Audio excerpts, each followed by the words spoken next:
Welcome. I am going to be talking about the Chicago Bears' first pick and what they should do for the 2024 NFL Draft. And before we even get into this, all right, I want you to understand my perspective. Chicago Bears team right now, it is super deficient on both sides of the ball, leading all that to say they need more draft picks because they're ass. Simplistic. They need more draft picks because they are ass. So, what do you need to do? I think they should have traded Justin Fields last year. I felt like they get a first round pick for him. This year, I think maybe they get a second or a third.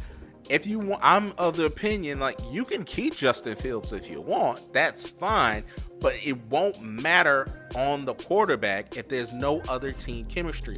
The receivers outside of DJ Moore, I apologize, are ass. They will not be able to get separation. Defensive backs have been sitting on their routes. That's why Chicago, it took them a while to learn how to win games throughout the season. The Chicago Bears have the first draft pick in 2024.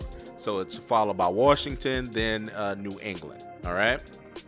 So those, they have that pick from Carolina. They ended up picking ninth. Again, with their own draft pick, they finished the 2023 season 7-10. They came on late. They were able to gel and they were able to see what works well for them. But especially in the beginning and throughout the season, you need to have talent. Yeah, your team could be allowed to gel, but you need to actually have talent that teams have a headache to game plan for. They just weren't. They knew if they sat on routes, Justin would start running. And even though he's a dynamic runner, he's not good enough.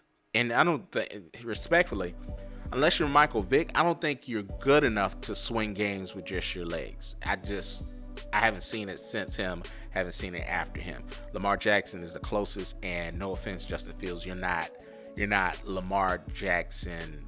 But moving on, what should Chicago do? If you want to keep Justin Fields, that's fine. But you're going to have to trade the first pick, and you need to trade the Caleb Willams pick, is what I'm going to say, to the highest bidder, and make sure you put your team in a position where they can actually draft talent to supplement what they got going on. So if you want to draft number one, you need to pay the picks. Washington is right there. I know Washington will love Caleb Williams, new ownership. They want a new quarterback that they can put on the side of FedEx Field and say, Commanders, it's a new day.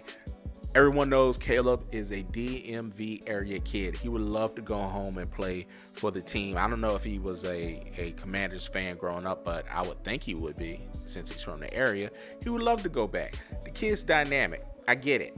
So if you're going to trade the first pick, you need to show something for it. So with that pick swap, you get the number 2 pick overall. You get that first round of next year. And to me, I will push for a whole lot more draft picks. I want the 2 first round, so next year and the year after that. Also, I want second and third picks as well, because you're going to need the draft picks and need the capital. But those second and third round picks I will want in this draft. We need to fill a lot of holes, and that is what I would do.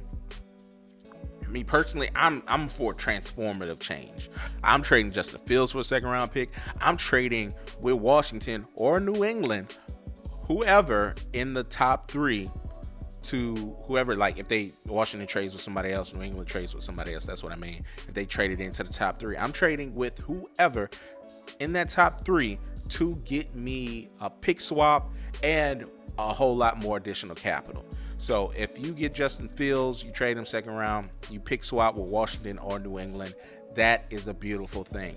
I'm going to be very happy with Jalen Daniels. I'm going to be very happy with Drake May. I get a caliber quarterback that's maybe not as talented as Caleb currently, but can they grow into a decent quarterback, top round quarterback? I think Jalen Daniels could do that. I think Drake May could do that. Absolutely. So that's what I would do. And then come back with the extra picks.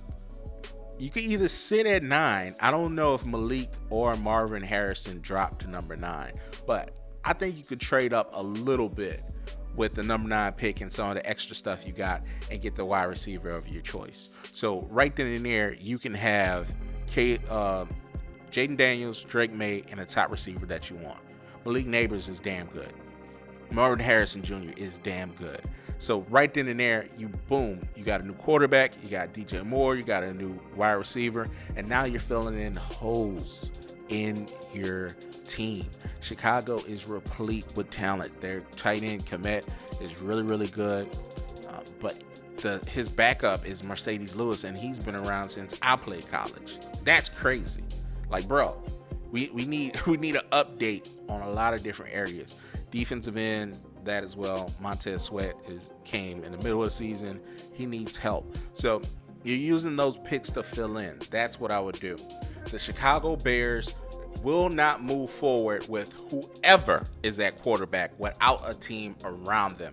That's the big difference when you get a CJ Stroud in comparison to a rookie quarterback that came in with nothing on the team and struggled and can mess up your psyche like a Zach Wilson.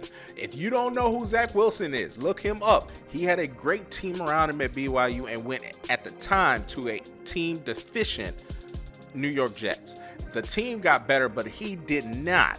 Why? Because he wasn't brought along. Things can either happen for quarterbacks in one or two ways. They could be developed, sit on a bench a year, 2 years, which is now the rarity, citing Pat Mahomes, learning from a veteran quarterback, and then getting into the role.